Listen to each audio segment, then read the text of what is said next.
Mesdames et messieurs, bienvenue sur la télévision démocratique. Merci surtout d'avoir choisi la RTVS 1 pour vous informer tout au long de ces magazines rétrospectifs de la semaine que nous allons animer, analyser avec M. Gabriel Mokia, annoncé par certains avocats comme étant déjà arrêté suite à la parcelle que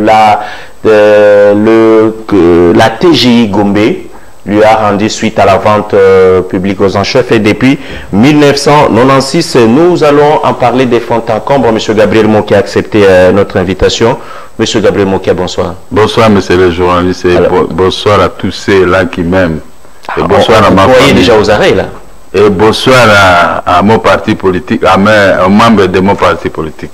Aux arrêts, pourquoi? D'accord, je reviens. On va m'arrêter, pourquoi? On va vous arrêter pourquoi? Pourquoi? Pour avoir fait quoi? Justement, on va en parler. On parle d'abord en termes d'actualité. Le coordonnateur en exercice de la coalition politique, la Mouka, et le président national de l'ECD sont rentrés au pays depuis ce samedi après un long séjour à l'étranger. Adolphe Muzito et Martin Fayulu arrivent dans un contexte de crise multiforme accentuée par la maladie à Covid-19. Après l'aéroport, les deux leaders de la coalition politique, la Mouka, ont combiné avec leurs militants à la place Sainte-Thérèse d'Ndjili. On revient sur cette arrivée avec Jires Mabeka et Jules Bijou Ndjonji Bateko.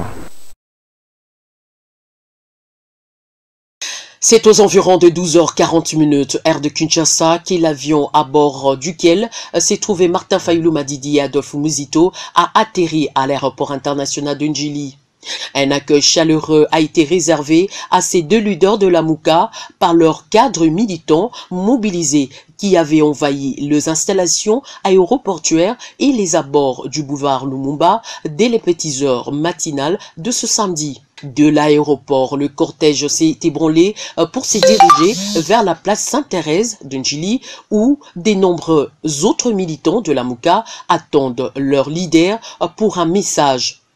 Difficile pour Martin Fayulu Madidi et Adolphe Muzito de se frayer un chemin à cause de la marée humaine.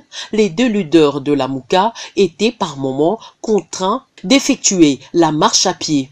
Voilà qui a justifié leur arrivée tardive à la place Sainte-Thérèse de Ndjili, point de chute de leur procession, pour se communier avec les militantes et militants par un message dit de vérité. Tout au long de la procession, cadres et militants de la Mouka scandaient des chants qui décrivaient et dénonçaient la mégestion criante de l'actuel gouvernement à la base de la crise socio-économique que connaît le pays actuellement.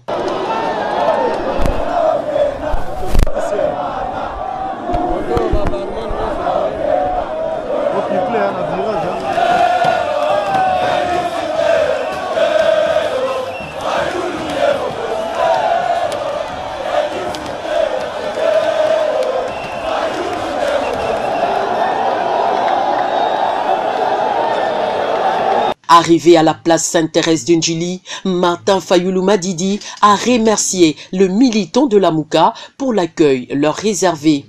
Aussi, le président de l'ECD a décrié le chèque de la coalition au pouvoir, fruit, selon lui, du vol de la victoire électorale du peuple congolais qui avait voté massivement en faveur du changement le 30 décembre 2018. Ce avant de revenir sur sa proposition pour la sortie des crises suggérée depuis février 2019 et axée sur les réformes de la CENI, de la Cour constitutionnelle, de l'armée et de la police. Mesdames et messieurs, je reviens sur ce plateau avec notre invité, M.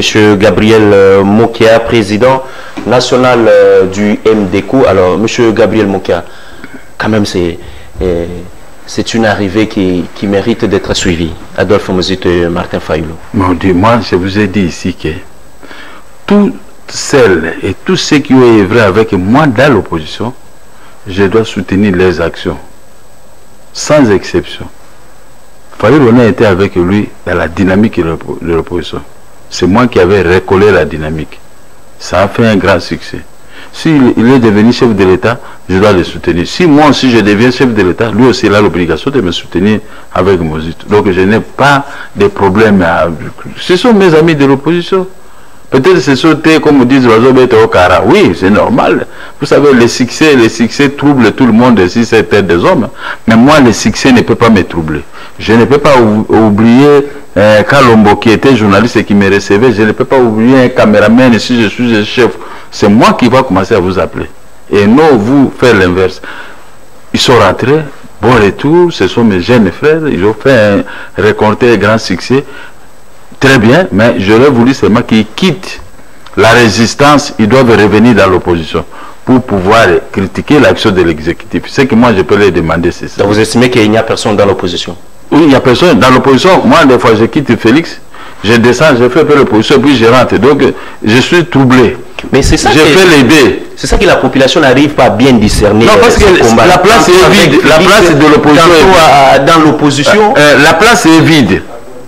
Il faut qu'ils viennent combler ce vide-là. Moi, je rate, je reste directement. Et l'opposition parlementaire? Il n'y en a pas. L'opposition ici, il n'y a que moi qui viens parler de vérité. Donc, c'est rien du tout. C'est rien. Il n'y a pas l'opposition. Il y a des résistants, oui, tels que vous avez vu. Mais moi, je suis, comme je ne peux pas, j'ai le sang de l'opposition, je ne peux pas laisser ça comme ça. D'accord. Alors, il y a des avocats qui sont passés dans les médias, même ici en République démocratique du Congo et aussi partout à travers le monde. La télévision démocratique a été tellement dérangée. Voilà pourquoi nous avons porté notre choix sur le président national du MDECO pour qu'il puisse nous donner plus de précisions sur cette question. Nous, on vous croyait déjà aux arrêts. Qu'est-ce qui se passe? Qui va m'arrêter? Et pourquoi? Pour avoir fait quoi? Ce petit avocat-là, il a fait des aventures, il va répondre de ses actes devant la loi. Parce qu'il croit que cette affaire de maison, c'est de la blague. Moi, j'ai lutté 24 ans. Où est-ce qu'ils étaient? Il vient ici, il va venir coucher ici. La fois passée, je les ai boxés dans cette parcelle. Violation de domicile. Ce type ici, c'est un certain Munjika. Il dit que le président Mobutu lui avait donné cette maison en 1980 sur ces 4 quoi. Et moi, nous avons acheté cette maison, celui qui habitait là-bas, c'est le directeur si je finance quoi, de la banque IZB, mais c'est Aîné. Hein? Aîné a habité là-bas 80 et quelques jusqu'à ce que nous avons acheté cette maison en 1996. Il n'y avait pas de Monjika, il n'y avait rien. Il n'y a personne que... Et nous avons trouvé notre certificat 3536. Le certificat qui était de la banque. Et maintenant, on nous a rétabli un autre certificat. On a annulé le certificat de la banque. On n'avait pas annulé le certificat de Munjik, on a annulé de la banque. Ce n'est que, quand on a arraché la maison, eux, ils n'étaient pas là. Hein? Pendant les 24 ans que j'ai combattu pour récupérer la maison, eux ils ne combattaient pas, ils n'étaient. S'ils voient seulement qu'on me retourne la maison, tu vois un petit groupe des avocats qui viennent, oh notre client est en Europe, il a dit que c'est sa maison. J'ai supporté. Ils sont allés m'accuser à l'inspectorat des services judiciaires. Ils ont amené à l'inspectorat un certificat non signé par les conservateurs. Le peuple doit... Ce sont des faussaires, des aventuriers voleurs. L'inspectorat a examiné, il a classé cette histoire. Maintenant, ils ont écrit une longue lettre au service de sécurité, ANEL, présidence, partout, le procureur général de la République, le procureur général maintenant, le coup de cassation, le procureur général de la Gombe, le procureur de la République, et tout ça, le chef du quartier et le bourgmestre de la commune de la Gombe. Ils ont écrit la lettre. Moi, j'ai été convoqué chez le procureur général de la Gombe. C'est quoi le contenu de la lettre? Que j'ai pris les parcelles. Moi, ma parcelle, c'était le numéro, l'avenue de la justice et non l'Oukoussa. Mais si le huissier a commis une erreur quand il a dactylographie, mais on n'achète pas une maison avec le numéro de police, ça c'était un numéro de police. On achète une maison avec un numéro de plaque cadastrale ou un numéro de certificat. Nous, c'est 35, 36. Depuis le début, depuis l'IZB jusqu'à aujourd'hui, c'est tout 35, 36. Maintenant, ils disent qu'ils vont... Ils croient que moi, je suis un petit monsieur, qu'on peut venir seulement arracher bien comme ça par des petits minables types comme... Et cet avocat a pris le risque. Je vais l'accuser au Conseil de l'ordre et je vais l'accuser maintenant lui, parce que c'est lui-même qui est passé dans les médias pour annoncer une telle fausse nouvelle. Maintenant, ce n'est pas un problème qu'il y ait un avocat, tout ça. Moi, je vais lui faire une citation directe. Comme ça, il va présenter les certificats qu'il détient pour cette maison. Cette maison, nous avons acheté ça à la vente publique. Hein, au parquet, au tribunal. C'est la même maison qui figure dans l'ordonnance du juge 246 qui a déguerpi Ngoïka Sanche. Maintenant, l'autre fois, ils sont arrivés, ils ont écrit encore beaucoup de lettres. Le procureur général, près la cour d'appel, m'a convoqué. J'ai présenté mes moyens. Et le procureur général voulait les arrêter. Ils ont fui. Puisque les certificats qu'ils détiennent, c'est un certificat non signé par les conservateurs. On pose la question, il dit oh non, le certificat, parce que quand on avait établi, le conservateur a oublié de signer. Donc, ma question est celle de savoir, je vais demander au tribunal de poser la question, comment le conservateur a oublié de signer le certificat, et tu prends un tel, vous promenez avec un tel de présenter ça dans les instances judiciaires. Voilà les gens, il est un petit avocat, au lieu de rester pour soutenir sa femme et les affaires, il va aller rester à la prison statale. Lui, il connaît la prison. Mais pendant que vous sillonnez les cours et tribunaux, pendant tous ces temps... Ils n'étaient pas là. Vous n'avez jamais entendu parler de ça? Non, j'ai vu seulement une invitation de parquet général l'autre jour. Je suis allé répondre. Et je vis un jour venir avec une histoire pour entrer. Je les ai boxés. Mais comme c'était violation de domicile, il n'y avait pas moyen de me poursuivre parce que je les ai arrêtés là-bas à l'intérieur. Ça, c'est juste après quelques Mais maintenant, quand les généraux lui étaient venus arracher cette maison avec la police, et ils ne se présentaient pas là-bas. Ils ont fui. Mais quand ils ont vu qu'ils sont venus récupérer la maison, entre les mains des généraux, eux, ils sont venus revenir. Ce sont les emmerdeurs, hein. D'accord, on revient. Les emmerdeurs doivent être punis. Moi, je vais les punir maintenant. Comme ils ont dit qu'on m'a fait arrêter, moi on ne m'a pas arrêté, et aucun procureur ne peut m'arrêter devant quelqu'un, devant un faussaire, et toi tu vas m'arrêter, moi qui ai un titre authentique. Merci beaucoup, M. Gabriel Mokia. Mesdames et messieurs, le chef de l'État congolais, Félix Antoine Tshisekedi Tshilombo, a instruit le gouvernement pour assurer la sécurité du docteur Denis Mukwege et ouvrir les enquêtes sur les faits et allégations des menaces dont des morts contre le prix Nobel de la paix 2018. C'est ce qui ressort de la 44e réunion du Conseil des ministres que le président de la République a présidé depuis le vendredi dernier par vidéoconférence. Le compte rendu avec Bujen Djonji. Ce à travers sa communication que le président de la République, Félix Antoine Tshisekedi Tshilombo, a tenu informer les membres du gouvernement des intimidations, des correspondances haineuses et des menaces des morts dont le docteur Denis Mukwege fait l'objet à la suite de son plaidoyer en faveur de la paix dans l'est de la RDC en proposant la création d'un tribunal pénal international pour le Congo-Kinshasa afin de juger les graves crimes commis contre la population civile congolaise. Cette communication du chef de l'État congolais aux membres de son gouvernement fait suite en tout cas à la publication de l'ONG Physicians for Human Rights. Selon cette ONG américaine de défense des droits de l'homme, le général James Kabarebe, ancien ministre de la Défense du Rwanda, de passage sur le média d'État rwandais, avait proféré de menaces au prix Nobel de la paix 2018, Denis Mukwege, à cause de ses plaidoyers notamment, afin d'obtenir une justice pour les crimes commis dans l'est de la RDC depuis des années. Voilà qui a poussé le chef de l'État congolais à soutenir que l'appel à la prise de conscience sur la violence dans l'est de la RDC est un soutien à la sécurité de tout le Congolais. Cela avant d'engager le gouvernement congolais, particulièrement les ministres ayant l'intérieur et la sécurité, ainsi que la justice, dans leurs attributions, à prendre toutes les mesures qui s'imposent pour assurer la sécurité du docteur Denis Mukwege et ouvrir 2 enquêtes sur ces faits. Mais déjà, l'ONG Physicians for Human Rights avait demandé aux Nations Unies d'assurer la protection de celui qu'on appelle le réparateur de femmes. Espérons que cette fois-ci, ces enquêtes vont aboutir, contrairement aux précédentes, dont les résultats sont restés lettres mortes jusqu'à ces jours. Pour rappel, les États-Unis d'Amérique, le Canada et l'Union européenne ont tous condamné les menaces de mort dont est victime le prix Nobel de la paix 2018, patrimoine congolais. M. Gabriel Mokia, vous venez de suivre ensemble avec nous cet élément. Le prix Nobel de la paix 2018, notre compatriote, le docteur Denis Mukwege, il subit des menaces de mort pour avoir exigé, par exemple, qu'il y ait un tribunal spécial pour la RDC afin de juger les auteurs des crimes et des violations des droits de l'homme dans l'Est de la République démocratique du Congo. Est-ce qu'un citoyen congolais doit être inquiété pour avoir fait une telle demande? Mais il y a l'armée et la police pour les protéger. Le Rwanda trouve que c'est lui qui gère le Congo. La RDC, c'est son butin de guerre. Tout Congolais qui doit soulever son droit pour protéger ou protester l'occupation qu'ils ont créée dans notre pays doit être arrêté, abattu. Monjoroa et tas d'autres ont été abattus par le Rwanda. Le Rwanda est habitué à tuer les Congolais gratuitement. Mais nous avons la police, nous avons l'armée. Je ne sais pas, au lieu que l'armée puisse entrer jusque-là, quelle est la force qui dispose le Rwanda contre le Congo, un petit pays comme ça?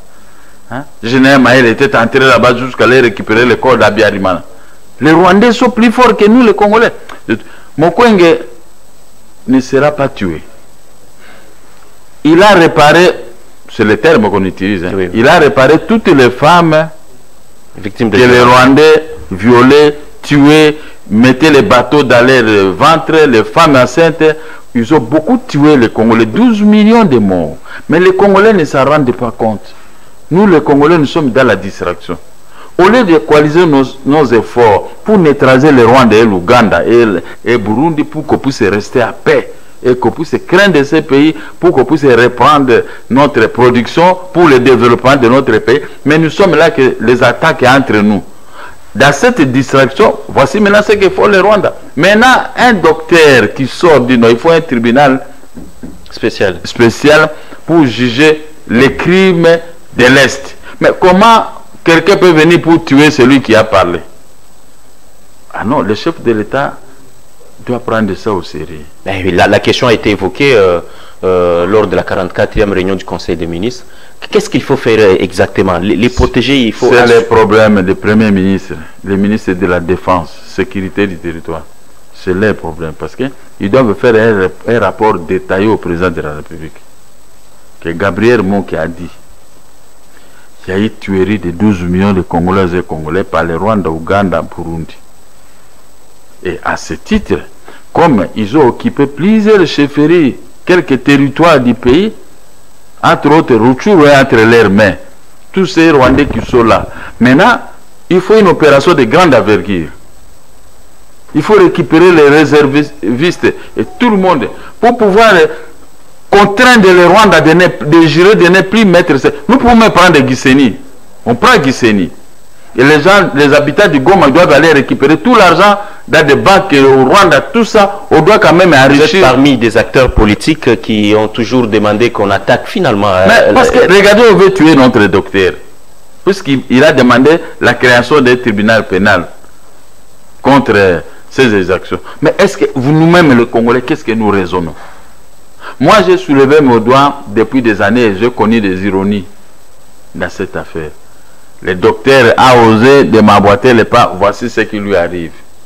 Le chef de l'État doit le protéger et doit mettre fin à la relation avec les Rwandais. C'est le rôle de vous qui chuchotez à ses oreilles, vous qui rencontrez souvent le président de la République. Qui ne connaît pas. J'avais dit au chef de l'État, donnez-moi la vice-primature chargée de la défense et sécurité du territoire et ordre public. Je vais bouter tous les Rwandais, Ougandais, Burundais qui sont dans notre pays. Les acteurs politiques disent ça avant d'être nommés. Une fois que vous serez là-bas. Non, je suis différent de ces acteurs politiques. Moi, si je viens aux affaires, je ne viens pas chercher l'argent. Je ne viens pas chercher une maison ni une voiture. Je me suis suffi de moi-même. Même si on me complique pour me payer, mais tant mieux, mais je viendrai pour rendre service à la nation. Vous estimez avoir les profils pour gérer. Au Congo, je suis le seul. Comment ça? Parce que j'ai combattu depuis Laurent Désiré Kabila pour dénoncer les exactions dans notre pays. Et j'ai payé les prix les plus forts. Saisi de mes biens, défilé dans des prisons. Mais ce qui m'arrêtait, refuser de comprendre que moi qui lutte pour l'intérêt de la nation. Parce que, voilà maintenant, comme le docteur Mukwege a crié, maintenant il y a une réunion, il y a tout ça. Mais nous avons dénoncé, chaque jour quand je passe ici, je dis, donnez-moi la vice-primature chargée de la défense et sécurité du territoire, ordre public. Maintenant vous allez me juger par l'acte. Je vais changer la tenue militaire que portent nos militaires d'aujourd'hui, parce que ça c'est une histoire comme Bazana Pile. Ce n'est pas possible. Je vais changer cette tenue. Je vais remettre les militaires dans leur droit d'attente. telle formation, les infanteries, les ceci. Chaque unité doit avoir une tenue à portée. Nous allons détruire ces gens. Mais comme nous jouons des faciles, voici maintenant, on va commencer à cibler les politiciens de notre pays. On va commencer à cibler tous ceux qui travaillent pour... de les intimider, tous les ceux obliger qui travaillent pour l'intérêt du pays doivent être bloqués. Justement. Même l'argent qu'on me prive au ministère des Finances, ce sont les gens qui sont complices avec tous ces Rwandais, parce que les Matatampogno, ce sont eux qui gèrent le ministère des Finances de loin. Alors, il faut mettre des Congolais... Comment ils gèrent le ministère des Finances de loin? Oui, le chef de l'État doit remettre à cause tout ce qui s'est fait. Il doit se faire chef de l'État de la République démocratique. Parce que, entre autres, Félix Tshisekedi, les gens le font confiance. Hein. Tout le monde dit, moi, Nanabiso, vraiment, il faut savoir. Quand les gens pleurent, moi, Nanabiso, c'est-à-dire qu'ils ont un problème. Regardez maintenant l'autre, moi, Nanabiso, Mokwengo dit, il faut qu'on le tue par les Rwandais. Mais vous êtes chef de l'État, vous êtes président de la République. Moi, mon rôle, c'est de les pousser à protéger les peuples, pousser à faire en sorte que les peuples puissent avoir un bon salaire. Pousser à ce que les peuples puissent rentrer dans le travail. Dans le travail, l'Est qui produisait beaucoup de choses est dans la cacophonie totale. Les rebelles ont pris presque plusieurs chefferies. Mais le chef de l'État est là. Il doit faire un effort. Très bien. On reste toujours dans ces chapitres consacrés à la sécurité de toutes nos frontières. Le ministre des Communications et Médias, Jolino Makilili, était face à la presse tant nationale qu'internationale. Le porte-parole du gouvernement a relié les propos du gouverneur de la province du Tanganyika qui confirme le retrait des troupes zambiennes dans les deux localités qu'elles occupaient. On fait le point avec Patrick Angakutu. Fausse alerte à Tanganyika, les troupes zambiennes n'occupent plus les deux localités congolaises. Une précision de la bouche autorisée du gouvernement de la République. J'avais dit ceci exactement, que le gros des troupes zambiennes avait quitté le territoire congolais. Quand j'ai dit le gros des troupes, ça veut dire que pour quitter territorialement, vous savez, ces gens, les armées, quand elles viennent, c'est quasiment une sorte d'armada. Et donc, lorsqu'elles se déploient en grande quantité et dans un but offensif, c'est une armada qui doit recueillir une logistique, exiger une logistique tout à fait particulière pour se redéployer. Aujourd'hui, je peux vous dire, je vais confirmer que les localités de Kibanga et Kalumbamba étaient effectivement libérées, entre guillemets, et que ces troupes zambiennes se sont retirées. Mais quand j'avais dit qu'une grande partie du territoire congolais n'était plus occupée par les troupes zambiennes, je savais à quoi je m'en tenais, parce que j'avais cet aspect logistique en vue. Et donc le retrait se faisait progressivement. David Jolino Diwampovesa Makilili confirme que les troupes zambiennes sont à 1 kilomètre de la frontière. D'ici septembre, les travaux des experts pourront mettre fin à ces conflits frontaliers. Aujourd'hui, d'après les informations à ma disposition, on se retrouve, les troupes zambiennes ont complètement quitté les deux localités dont je viens de parler, et Kalumbamba et Kibanga, et se retrouvent quasiment à 1 kilomètre de la frontière. En d'autres termes, il faut quand même que les gens comprennent ceci. Depuis 1894, date du premier traité qui avait été signé entre l'Angleterre et l'État indépendant du Congo à l'époque, pour délimiter les frontières entre la Zambie et la République démocratique du Congo, ces problèmes n'avaient pas été complètement vidés. Ce litige n'avait pas été complètement vidé parce qu'il y a un litige qui concerne l'aspect terrestre et un autre l'aspect lacustre. Et alors, donc, il y a eu plusieurs conventions par la suite traitées. Notamment, en 1982, il y a eu une commission mixte qui avait été mise en place et qui a abouti au traité de 1989, qui a mis en place 2 commissions qui devaient statuer sur l'aspect terrestre et l'aspect lacustre. Ces 2 commissions ont fait ce qu'elles devaient faire, mais jusqu'à présent, il y a toujours un problème d'interprétation par rapport au travail de ces commissions. Un conflit qui oppose la RDC à la Zambie, dont la SADC a tranché en faveur de la RDC. Monsieur Gabriel Mokia, je reviens à vous parce qu'on était en train de parler de l'épineuse question de la sécurisation de nos frontières. Le gouverneur qui vit sur place à Tanganyika confirme encore la présence des troupes zambiennes. Mais curieusement, le ministre, le porte-parole du gouvernement, il atteste que non, ces gens sont à quelques mètres de la frontière, en train de rentrer. Oh, finalement. Mon frère Jolino Makele. C'est lui qui est sur place, qui vit la réalité sur place, ou c'est lui qui est à Kinshasa quand même, ils ont des informations, des renseignements du jour le jour sur l'évolution. Ne t'en fais pas, je vais chercher Jolino Makele, je vais lui dire, je vais l'interdire de ne pas commencer à raconter de telles choses. Nous, on n'a pas souffert dans ces pays, dans l'opposition pour rien. Le gouverneur vous dit que les voleurs sont ici. Vous, dans votre bureau climatisé, les ministres, vous dites que non, ils sont à quelques kilomètres. Mais il y a des morts. Celui qui est le chargé de la sécurité de Tanganyika, c'est le gouverneur. C'est lui qui doit donner les informations à l'ANR, à tous les services de sécurité. Mais où c'est tout? Les services de sécurité peuvent arrêter même un ministre qui est à tête de dénaturer les faits. C'est le mot que j'ai cherché. Quand vous dénaturez les faits, la sécurité vous dit il y a ceci, et vous dites il est contraire, c'est-à-dire que vous êtes des traîtres. Que fait le conseil des ministres dans notre pays? Qui sont ceux-là qui assistent au conseil des ministres? Chaque vendredi. Chaque vendredi. Quel est le bénéfice que nous tirons, nous les peuples, dans ces réunions de conseil des ministres? Voilà que la fragrance est là. On vous dit qu'il y a les Zambiens, ils sont en train de tuer les gens ici. Vous dites que non, ils ne sont pas là, ils ne sont pas... Mais qu'est-ce que moi je peux dire? Qu'est-ce que je peux dire? Ça, c'est l'irresponsabilité totale. Le pays n'appartient à personne. Mais il y a des gens que Dieu a mis comme nous autres pour dénoncer tout le mal.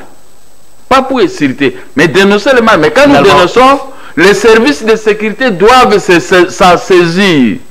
Il y a l'ANR, il y a le Conseil national de sécurité, qui est toujours tout le temps, à tout moment avec le président de la République, doivent orienter les débats. Ça me rappelle la réponse que c'est l'amour du pays qui n'a pas permis à ce que le grand projet du parc agro-industriel des Bukangalonzo puisse réussir. 250 millions de dollars qui se volatilisent comme ça, franchement. Mais là, on va interpeller Matata Ponyo, qui était le premier ministre et qui était l'initiateur avec les autres, tout ça.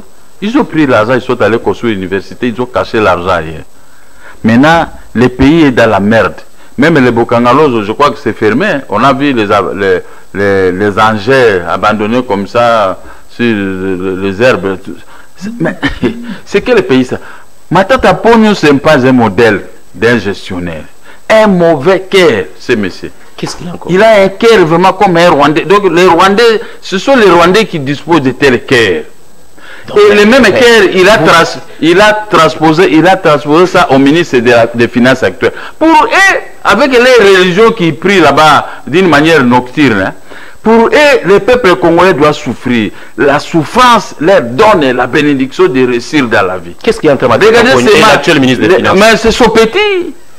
C'est son élève depuis la BSECO. Tu ne vois pas que le ministre des Finances a un cœur, même un diable n'a pas un cœur pareil. Oh là là. Hein? Mais tout simplement parce que vous ne vous retrouvez pas dans vos créances. Pas seulement moi, nous ne nous retrouvons pas. Tu as 10 $, mais il te paye 50 francs. Mais il tient compte quand même de la on ne peut pas tenir. Bon, voilà. Les régies financières ne sont pas bien cadrées. C'est leur travail de bien produire l'argent. Quand on est ministre des Finances, on est ministre des Budgets, vous êtes là pour emmagasiner beaucoup d'argent auprès du gouverneur de la Banque centrale. Mais ce sont des fainéants, des faux travailleurs. Ils travaillent que pour eux, des réunions de jetons de présence. D'ailleurs, on doit interdire cette histoire de plusieurs réunions inutiles, infructueuses. Donc, ces gens-là, ce sont des mauvais. Je vous dis, maintenant, ils donnent la force au peuple rwandais de nous attaquer. Parce que nous, quand nous avons l'argent, oh non, il n'y a pas l'argent. Acheter les armes, acheter ceci, il n'y a pas l'argent. Et tout ça. Mais les Matata Ponyo nous prennent comme ça 250 millions. Le gouverneur de la Banque centrale et les autres ministres des Finances, ils ont pris 100 millions. Maintenant, pour les juger, on est pressé de juger d'autres personnes, les Kourouna et autres, qui prennent une montre qui n'écoutent même pas. Mais qui fait finalement l'état des droits? Mais non, l'état des droits, ce n'est pas un problème de l'état des droits. C'est un problème de conviction. Quand on est dans un poste, il faut faire réussir votre gouvernement. Mais ces gens, on a placé des complices des fainéants, des irresponsables dans des grands postes de responsabilité. Très bien. Et il sera que pour neutraliser les peuples comme nous, mais laisser les étrangers s'amuser, faire la fête. Quand il s'agit de vos créances, là, Monsieur Mokia... Mais vous avez parlé des problèmes des Zambiens. Il faut que nous devons avoir des engins, les avions pour bombarder la Zambie, de quitter le territoire. Donc ça fait partie de l'argent que ces gens-là, les ministères, peuvent emmagasiner pour acheter ces engins. Ce n'est pas seulement moi. Très bien. Hein? Même maintenant, on ne me paye pas. Est-ce que j'en suis mort? Je suis toujours Mokia. Je viens toujours dans les émissions, il n'y a personne qui m'aide. Mais sauver tout un peuple, sauver tout un pays, c'est ça la mission des gouvernements. Très bien. On va parler des activités de la corporation en tant que journaliste. L'Union nationale de la presse du Congo, l'UNPC, qui chapeaute l'ambassadeur Kasonga Chilunde, annonce la tenue du congrès national électif à Mwanda. Nous sommes là dans la province du Congo central du 20 au 24 septembre prochain. Ce congrès va réunir les journalistes venus de tous les territoires de la République démocratique du Congo pour se choisir de nouveaux dirigeants qui vont chapeauter l'Union nationale de la presse du Congo. L'annonce a été faite par le président Kasonga Chilunde, qui lui-même est candidat potentiel à sa propre succession lors de l'audience lui accordée dans la ville de Matadi par le gouverneur de la province du Congo central, le monsieur Atou Matubwana. Reportage Brandon Milalo. Kasongo Chilunde, président de l'Union nationale de la presse du Congo, INPC, est reçu par le gouverneur Atou Matubwana Kuluki, auprès de qui il présente non seulement ses civilités, mais aussi les rapports de la mission qu'il vient d'effectuer à Mwanda-la-Côtière. Dans le cadre de l'organisation du congrès de l'Union nationale de la presse du Congo. Si vous vous rappelez, l'année dernière, on avait entrepris une action avec le gouverneur pour organiser ce congrès à Mwanda.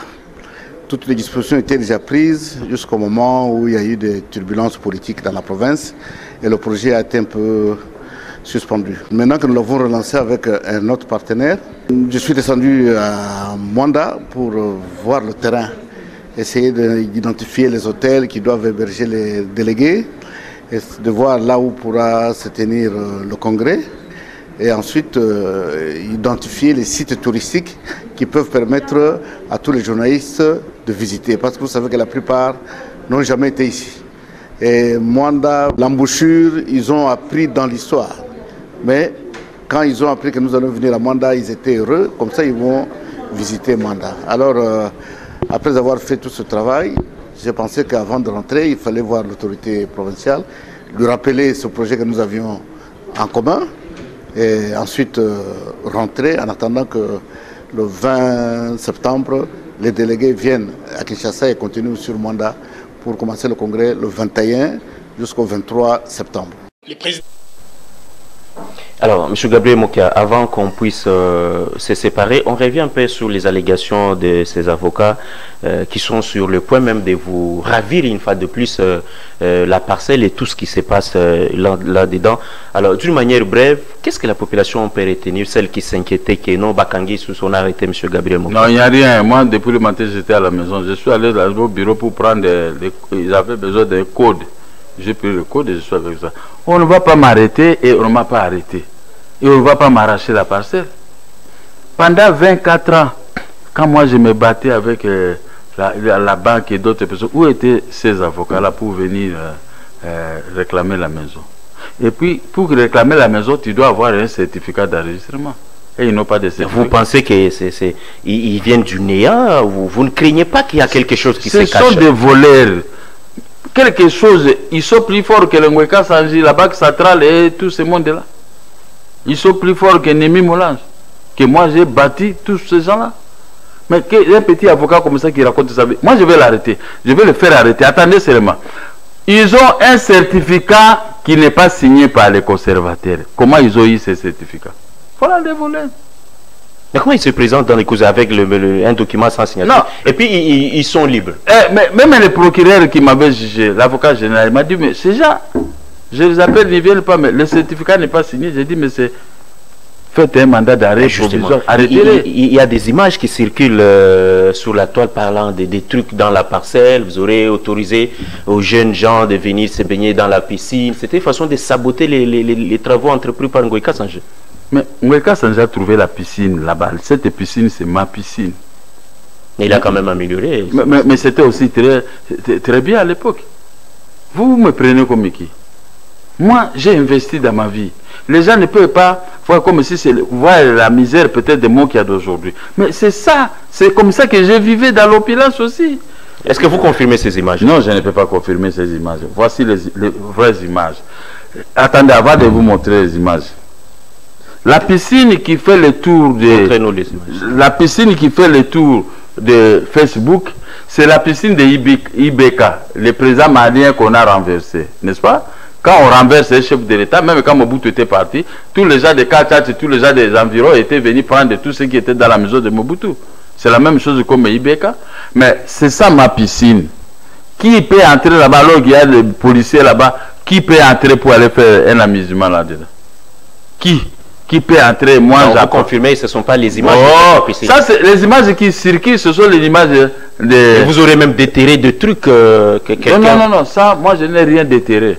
Et je n'ai pas pris les images des fétiches de Ngoïka Sanje. Non. J'ai dit seulement qu'il y a une chambre qui est fermée. Nous allons casser ça. Peut-être il y a le Chilengu là-bas. Je dis, je ne peux pas nier ce que je dis. Ben, parce qu'il fallait qu'on ouvre cette chambre et tout ça. Je crois que si les policiers ont ouvert ça ou quoi. Mais je n'ai pas tous ces fétiches que moi j'ai vus, ce n'est pas ça. Alors, je ne sais pas comment je n'étais pas là le jour de l'exécution. Ou bien on vous attribue toutes ces images. Non, on ne peut pas m'attribuer. Moi, le message à tout le peuple congolais qui vous regarde à travers le monde, qui apprécie vos analyses. Qu'est-ce que vous avez à leur dire? Le peuple congolais doit comprendre que Mokia, c'était un grand combattant dans la politique. Je n'ai pas été initié par quelqu'un d'autre pour faire la politique. Non, je suis sorti de moi-même, même dans les affaires, je suis sorti de moi-même et j'ai toujours gagné. Je suis toujours gagnant. Le peuple doit retenir, il faut forcer le gouvernement congolais à faire mieux. La Zambie ne peut pas entrer dans notre territoire et le gouvernement puisse commencer à nier les faits. Et contradiction entre le gouvernement et qui est là sur place? Le gouverneur? Le gouverneur qui est sur place et qui est en train de vivre le calvaire du peuple congolais de jour à jour. Donc je n'accepte pas que notre gouvernement soit à cet état. Il ne faut pas mentir à la population. Même s'il y a des ennemis dans notre gouvernement pour couvrir le mal des pays qui viennent nous détruire. Merci, M. Gabriel. Mais le gouvernement doit être composé par les gens, par les vrais Congolais qui aiment ce Congo. Pour terminer, si vous me permettez, je dis... Les gens me menacent que pourquoi on a seulement des guerpings Ngoïka Sanje, on a laissé le gouverneur de la Banque centrale et IAC avec l'ennemi et consort. Ça, il faut demander à ceux-là qui ont exécuté. On ne peut pas neutraliser Ngoïka Sanje seul et laisser son voisin avec qui ils se sont partagés ma parcelle. Cette politique de 2 poids 2 mesures, on doit éviter ça. Les services de sécurité doivent être à la solde de la population et du pays. Et non, une mesure prise par le tribunal doit être exécutée d'une manière sélective. Donc il faut qu'on chasse le gouverneur de la Banque centrale, on chasse les gens de l'ISC, comme ça on atterre ces dossiers. Très bien, merci d'avoir accepté. C'est moi qui vous remercie de m'avoir donné la parole pour dire aux gens, moi qui est là, il n'y a personne qui m'a arrêté et on ne va pas m'arrêter. Et les certificats non signés, les auteurs doivent être arrêtés. Merci à Axel Sam, merci également à Blaise Ndombe, merci à Jires Mabeka, Brandon Milalo. Mesdames et messieurs, ces héros dans l'ombre nous ont permis d'entrer dans vos maisons, vos chambres sans suivre les longs protocolaires. Merci d'avoir suivi ces magazines rétrospectifs de la semaine. Je vous retrouve le dimanche prochain si Dieu le veut. Restez toujours branchés sur les programmes très alléchants de la télévision démocratique RTVS 1.